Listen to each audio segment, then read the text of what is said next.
off, something that I find so cool is you guys are both reprising your roles from Spider-Man into the Spider-Verse. How did you approach this growth and these changes that your characters have faced from the first movie into this animated world, and how is that different from live action? Huh. Well, I think for me, the biggest difference between live action and voice acting, if you will, is, in live action, you get to see it. You incorporate every single thing in your body. Do you know? You can, a look is worth 1,000 words. Yeah. And there are so many things that you can use to enhance what you're saying and the message that you're trying to get across. I think with voice acting, the thing that struck me the most in the beginning was every single thing that I said, every word had to have a really very clear intention. It's not that that doesn't happen in live action.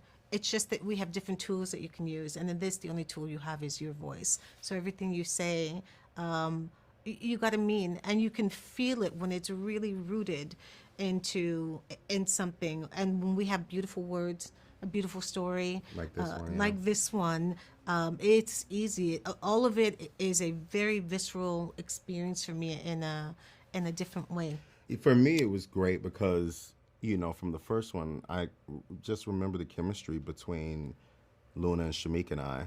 And so you have the luxury.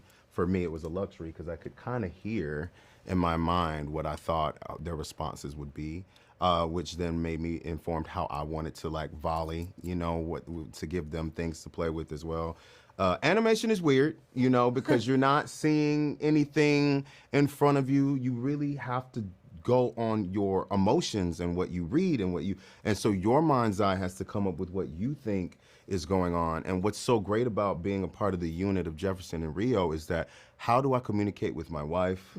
How do I talk to my son?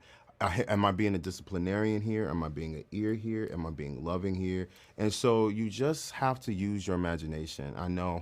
It's such a strange thing to do in this craft that we, but it was just like, I don't know. It was so fun because of that. Yeah. It was so fun because of that. And then when you look back at it, I was like, damn it, we got it. I was like, there it is. I was like, that is exactly what I envisioned. That's what I heard. That's what I felt. So it definitely comes from a place of heart. It really has to come from a place of heart when you do, especially a movie like this. And when you have actors with great voices. So Brian's voice, it exists in a place that is sort of, it's deep, it's rich, it's full.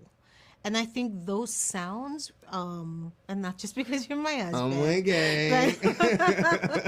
but I think all of those sound, it just does something to me to hear that. And Shamik's voice, the qualities of their actual voices feel it. make up for not seeing them physically as we're doing the recordings and all that stuff. Yeah. Just beautiful sounds. Same. You can feel it. You can really feel it.